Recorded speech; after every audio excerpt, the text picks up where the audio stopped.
Magandang araw, oras na para sa pinakabagong balita sa lagay ng panahon at sa mundo ng science and technology. Ako po si Jayeel Miranda and we welcome you to DOSTv, Science for the People. Muling pinarangalan ng National Academy of Science and Technology Philippines ang 12 natatangin nating young Filipino scientist na nagbahagi ng makabuluhang kontribusyon sa larangan ng agham at teknolohiya. At makakasama natin ang isa sa kanila na pinarangalan dahil sa kanyang kontribusyon sa larangan ng sociology. Makikilala natin siya maya-maya lamang, kaya tutok lang.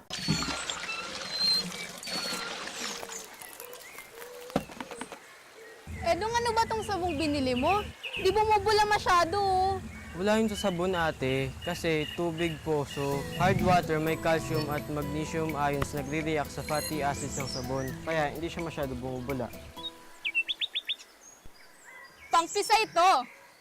Apply now as a Philippine Science High School Scholar. Download the form at pshs.edu.ph. Deadline of applications is on September 1, 2017.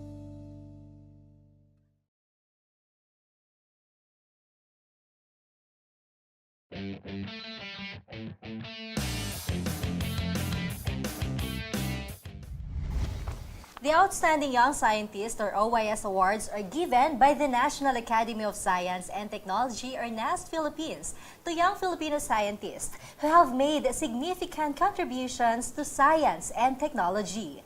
Ngayong taon ay panibagong set ng scientists na naman ang kanilang pinarangalan at makakasama natin ang isa sa kanila ngayon. Please welcome the 2017 Outstanding Young Scientist for Sociological Sciences, Dr. Jayeel S. Cornelio. Good morning, sir. Good morning, Jayeel. It's good to be Yes, here. great morning. Great morning Okay, indeed. pag-usapan natin sociology. First, ano ba talaga ang trabaho, sir, ng isang sociologist? Sa madaling salita, pakialamero kami ang Okay. mga sociologists. Kasi lagi namin pinag-uusapan ng iba't ibang mga bagay sa lipunan na nakakaapekto sa mga tao. So kung ang mga psychologists interested sila sa internal behavior, or sa behavior, or sa internal processes ng isang tao, kami naman interested kami sa relationships ng mga tao, sa isa't isa, or sa mga malalaking institusyon sa lipunan, katulad ng relihiyon, ekonomiya, politika, at kung ano-ano pa.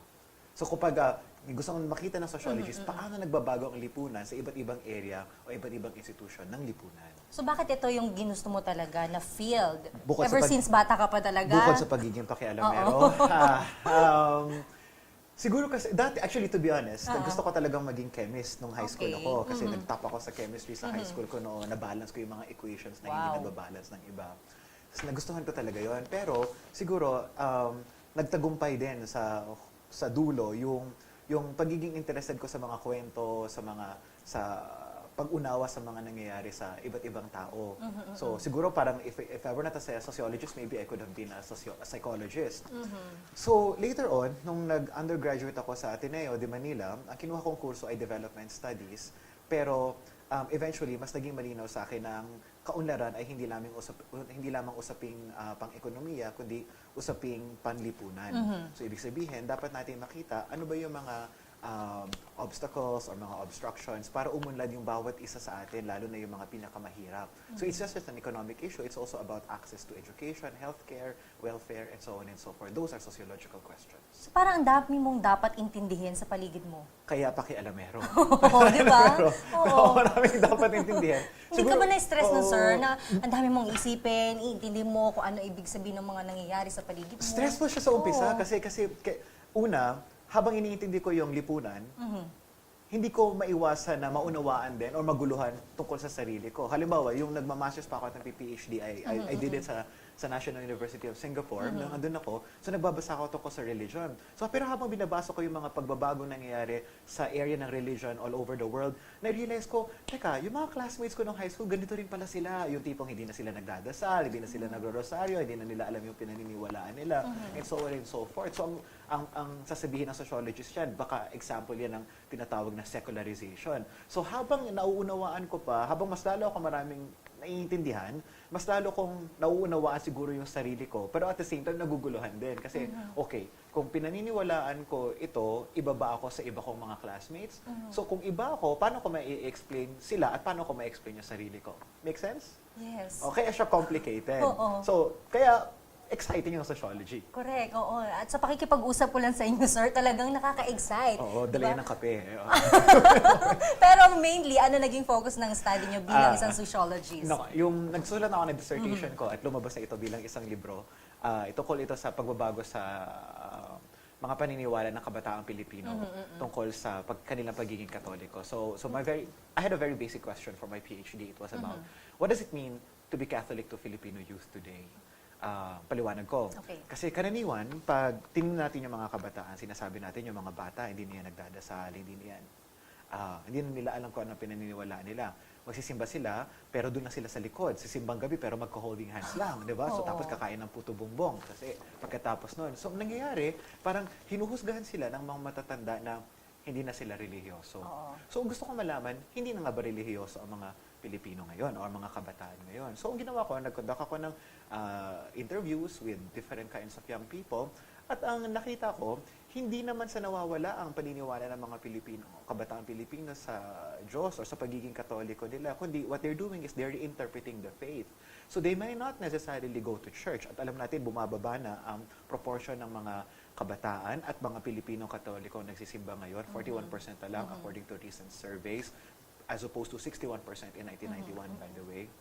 Makikita natin na yung mga Pilipinong kabataan, sasabihin nila, right living is more important than right believing.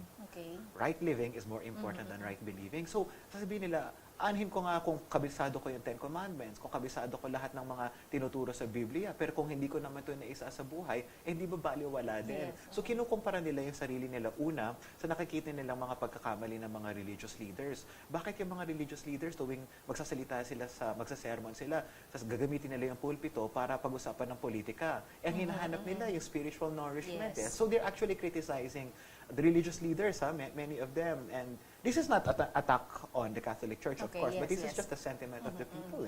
Kasi kalawa, reaction din nila ito doon sa tila parang ang statement nila is parang misguided religiosity ng kanilang mga nakatatanda sa kanila. Okay. No? Yung mga parang nagro-rosaryo or nagsisimba parati pero lagi nagmumura or laging gumagawa ng ibang mga bagay. So suma total, ang nakikita natin, they're not losing the faith, they're reinterpreting the faith. Paano? Hindi ba lagi pag nagkaroon ng mga relief operations, sino pinakaunang volunteers? Kabataan. Kasi they find, I think, they find more spirituality in social action than in doing traditional religious roles. So maraming factors kung Maraming bakit. Isa ba sa dahilan kung bakit marami din siyempre, of course, other religions na dumating dito sa Pilipinas? Yes, maraming exposure ang mga kabataang Pilipino sa iba't ibang mga sources of religious socialization. Okay. So hindi natin may deny halimbawa yung pag-usbong ng iba't ibang mga Christian denominations. So alam natin na lumakas ang evangelical Christianity. So may influence ang charismatic movement at evangelical Christianity sa consciousness ng mga kabataan. Alam din natin na exposed din ang mga kabataan sa iba't ibang mga kaisipan pagtungkol sa kanilang dapat paniwalaan. I mean, Hollywood, diba, magbasa lang sila ng libro and then they get exposed to, siguro, tama nga na iba ang paniwalaan ko kaysa kung ano lang yung tinuturo sa simbahan. So, how do we call it? How am I calling it? Reflexive spirituality. No? Ginamit na ito sa sociology na iba pang mga sociologists, pero dito, sa konteksto ng Pilipinas, mas naging malinaw sa akin kung ano ibig sabihin ng reflexive spirituality.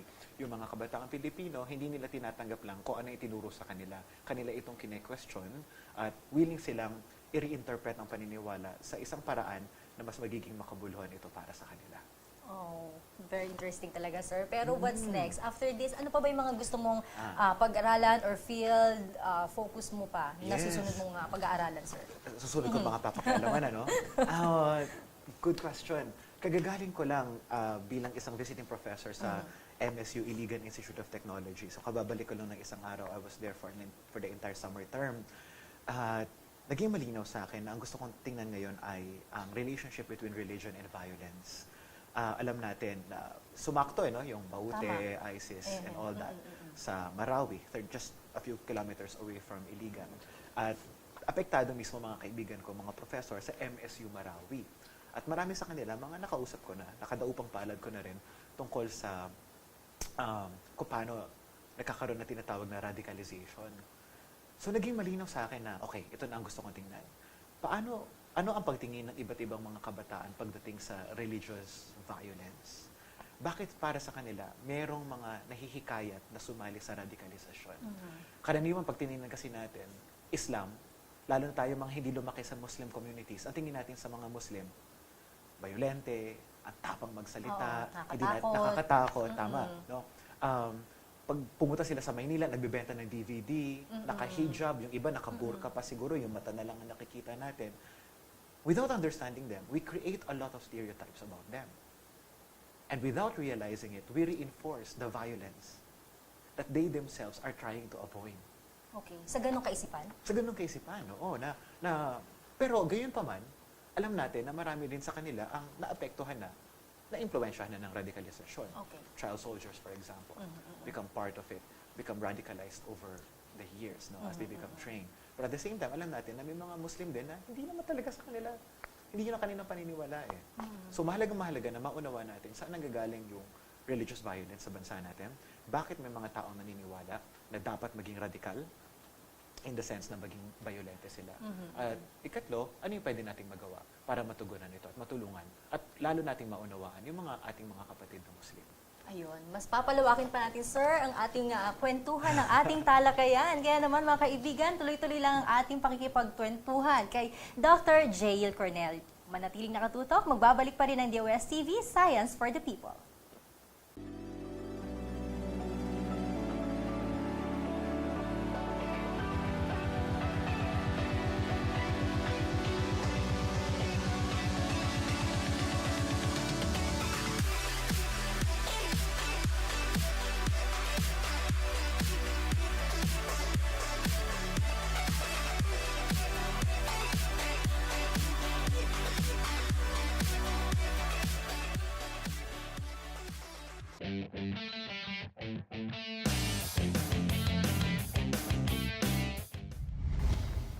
Nagbabalik po ang DOSTv Science for the People. Kasama pa rin po natin ang 2017 Outstanding Young Scientist for Sociological Sciences, Dr. Jayeel Cornelio.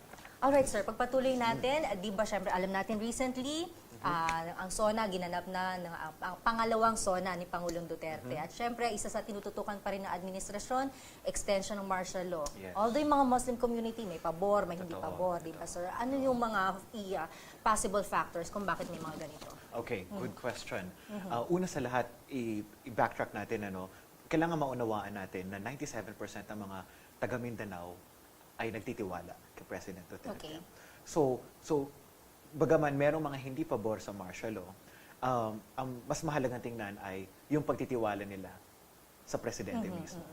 And that matters kasi ibig sabihin nun, malakas yung political capital ni Pangulong Duterte na pwede niyang gawin kung ano yung gusto niyang gawin at pagkakatiwalaan naman siya ng mga tao. At bakit? Kasi sa Mindanao, naniniwala sila na dahil galing sa Mindanao si President Duterte, nauunawaan niya.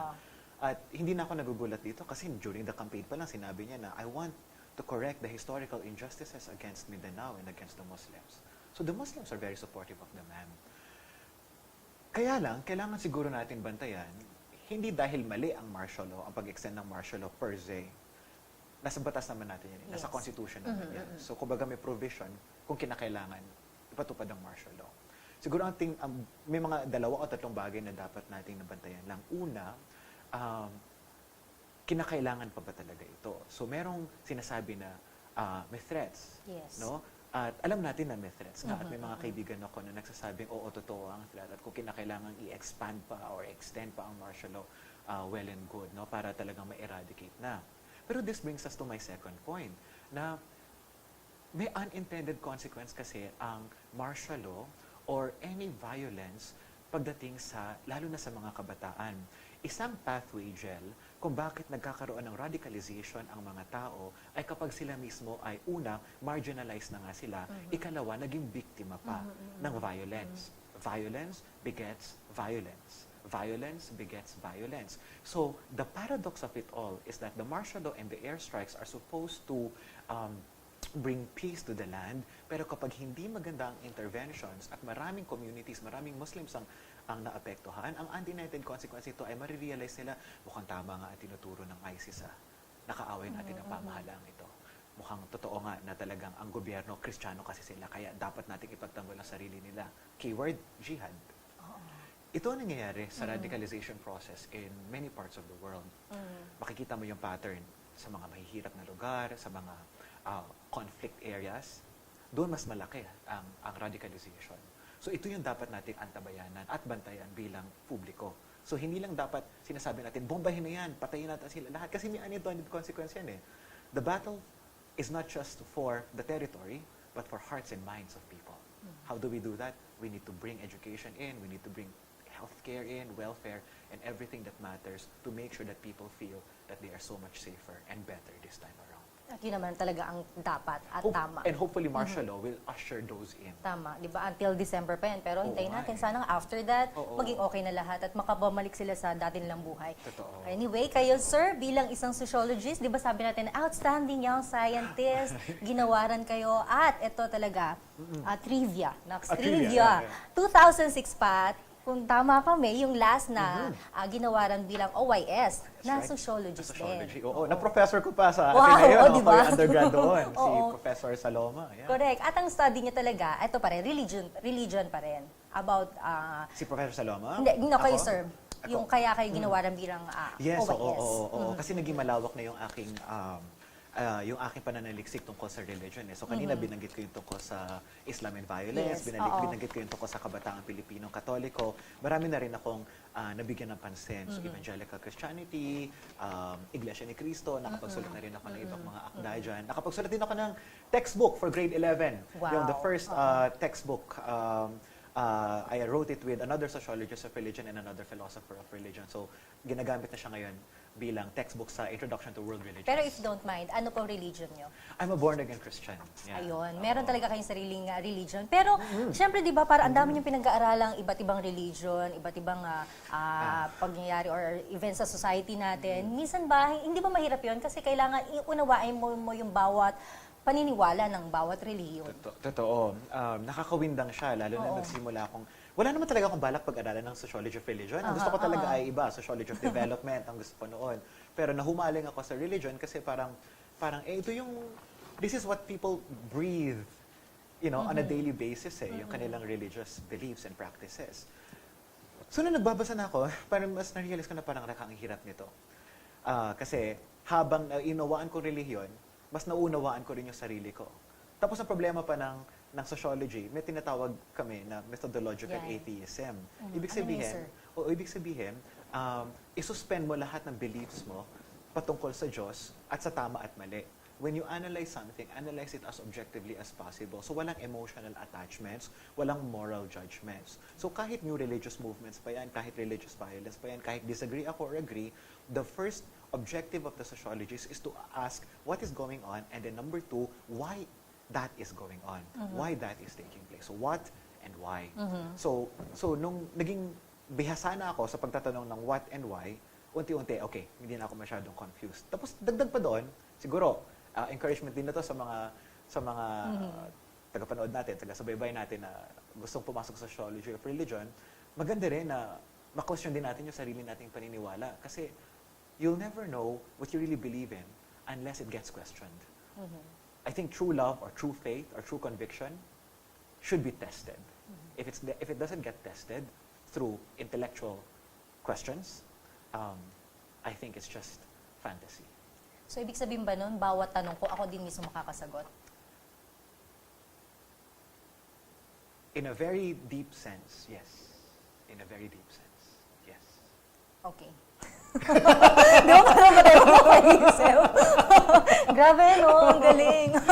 Anyway, syempre, ano mga implications nito, sir? Right after, di ba, eto na, isubmit nyo na lahat ng studies ninyo. Pero in general, ano maging implication nito sa public? Although, syempre, until now, alam natin, iba-iba pa rin ang paniniwala ng mga Pilipino pagdating sa relihiyon. Good question. Ang problema sa Pilipinas ngayon, o hindi ko siguro sabihin, challenge. Ang challenge sa lipunan natin ngayon ay hindi na tayo isang katolikong bansa. Yes. Constitutionally speaking, we're not even a Catholic country. So we don't have an official religion. But even, maybe culturally we are Catholic. Okay. But even more importantly, Jel, the fact is that we are seeing what we call religious diversification. Religious diversification. Ibig sabihin, umuusbong na at dumadami na ang iba't ibang mga paniniwala.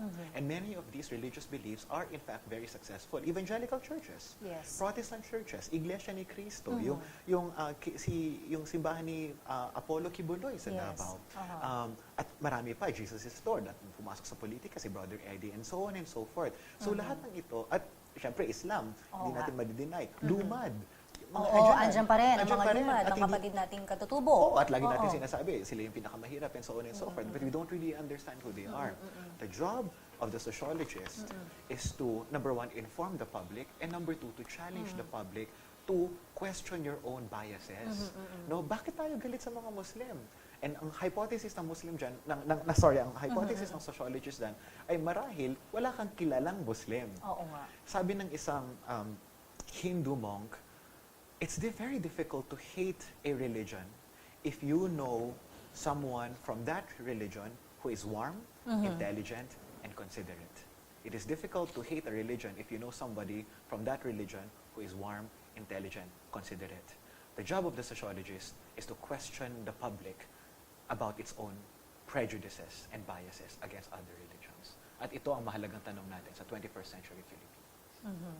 Okay. At sa ngayon, sa mga symposium siguro, na-invite na rin kayo, mainly ano yung pinaka-message nyo sa kanila pagdating dito sa usapin na to? Bukod sa world peace, bukod sa world peace, Okay. before passing judgment on people, so just to give you an example, nagbigay ako ng lecture sa Pilgrim Christian College sa Cagayan de Oro 2 weeks ago. It was about religious violence and interfaith dialogue. And one of the most striking questions was this. Tinanong ito ng isang born-again Christian. So, kapanampalataya ko. Dr. Cornelio, paano naman yun? May paniniwala kami at naniniwala kami na ito dapat ang ituro namin bilang mga born-again Christians. Paano kung hindi agree dito ang ibang relihiyon? Hindi ba truth hurts? Para sa akin, tinamaan ako doon kasi operative para sa akin yung kanyang conviction na truth hurts. Yes. So ito na sinabi ko, dalawa ang pagtingin dito, the message and the delivery of the message. You can be convinced about the truth of your message, but you do not have to hit people on the head with that message. Kasi at the end of the day, tao rin yun may sarili din siyang paniniwala. So maybe the first order of the day is not to bring the truth to that person, but to understand where that person is coming from. And this is where right delivery comes in. Before judging people, we need to understand where they're coming from. That is the job of the sociologist. And ito rin ang hamon sa ating bayan ngayon. Siguro respeto na lang din. Respeto. At Pag-unawa. Yes, Pag-unawa. oo. At alam natin na ang religion talaga, napakaselang usapin, hindi ba, sir? Emotional. Oo. Because it is very personal. Correct. Very Oo. personal, therefore it is emotional. So pag inatake ang relihiyon, feeling ko inatake na rin ako. Oo. Okay. Siyempre, sir, alam mo, babalik ka dito, sir, ha? Kulang pa yung usapan natin sa mga ibang pagkakataon at makakasama ka pa natin sa iba sigurong mga usapin pa. Yeah. Pero sa ngayon, any messages na lang din doon sa ating mga kabataan to encourage din naman na pasukin ang science, ang field ng science and technology. Correct. Okay. Bihira ang kumukuha ng sociology, no? We're a lone voice at the wilderness, so to speak. Hinihikayat ko ang mga magulang o mga kabataan na nanonood sa atin, na nakikinig sa atin ngayon, na bigyang pansin din yung araling panlipunan, mga natututunan natin sa high school, or maybe ngayon sa senior high school education, nakikita na natin na may mga subjects tulad ng society, contemporary world, at saka world religions. mahalagang mahalaga bilang isang lipunan na maunawaan natin ang mga pagbabago sa ating mundo ngayon. Kinihikayat ko ang mga magulang at ang mga kabataan, hikayatin natin ang mga estudyante na bigyang pansin, pagtuunan ng pansin ang mga pagbabago nangyayari sa ating lipunan. Sociology is one of the sciences that we can invest in this country. And I hope that we will see more sociologists growing up and making a positive difference in our country today. Maraming salamat po. At maraming salamat din sa inyo, sir, sa lahat ng mga ibinahagi nyo sa amin at talagang inspirasyon ka ng bawat isa. Di ba? Nakakatuwa na sa batang edad mo, di ba? Talagang young scientist. Nakakatuwa at nakaka-proud bilang isang Pilipino. Thank you so much. Thank you. Ang karangalan sa amin, sir. Thank you. Maraming salamat po and of course, congratulations Dr. Jayeel Cornelio. Nakamamangha po talaga ang mga impormasyon na inyong binahagi at nawa sa tulong ng inyong mga aral ay mas maunawaan pa natin ang ating kapwa at ang ating komunidad.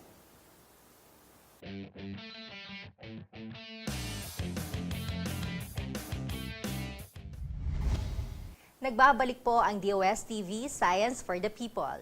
Alamin ang latest update sa lagay ng panahon ngayong araw mula sa DOST Pag-asa dito sa aming weather update.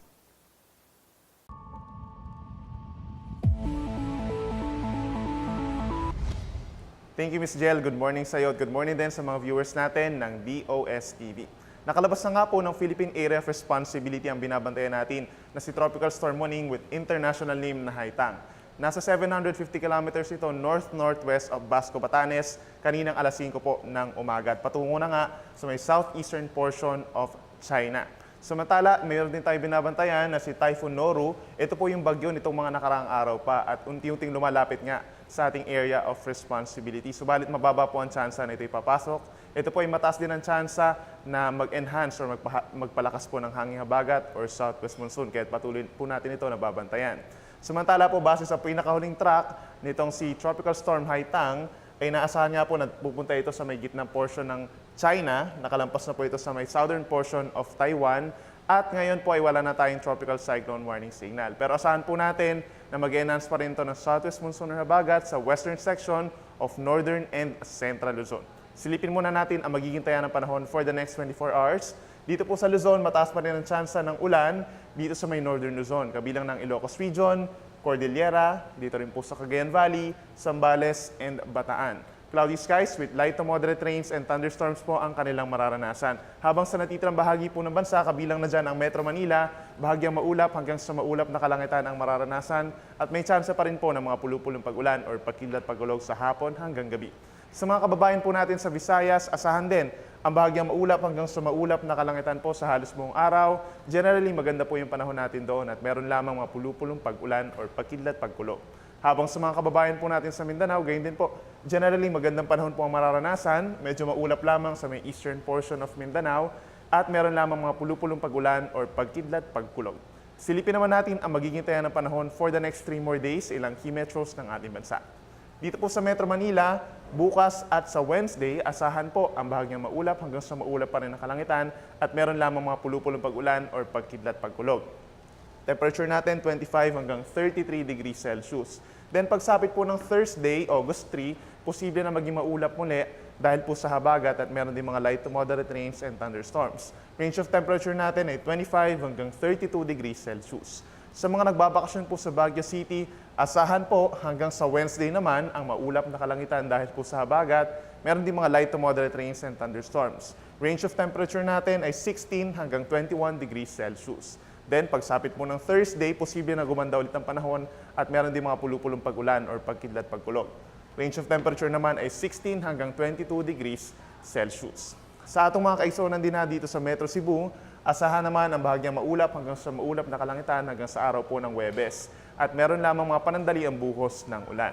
Range of temperature natin ay 25 hanggang 34 degrees Celsius. Dito naman po sa Metro Davao, medyo mainit din po. Generally good weather naman at meron lamang mga pulupulong pag-ulan or pagkidlat pagkulog, lalo na sa hapon hanggang gabi.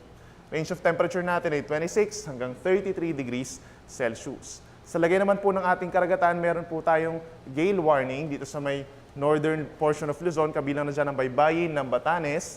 Dito rin po sa Cagayan, kabilang ng Babuyan Group of Islands. Isabela, Ilocos Provinces, La Union at Pangasinan. So ibig sabihin po, bawal muna pumalaw doon ng ating mga kababayan na may maliliit po na sasakyang pandagat dahil hanggang 4.5 meters ang taas ng alon.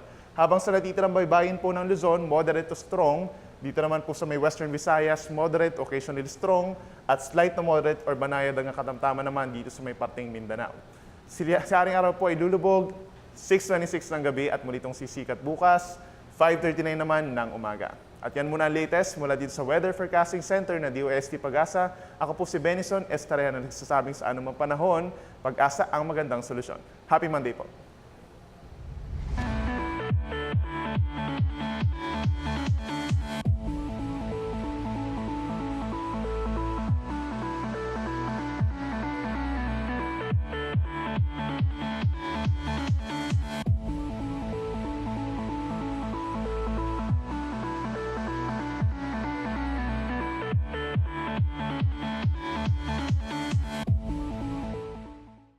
DOSTv would like to thank Filipino Creazione de Mano Incorporated.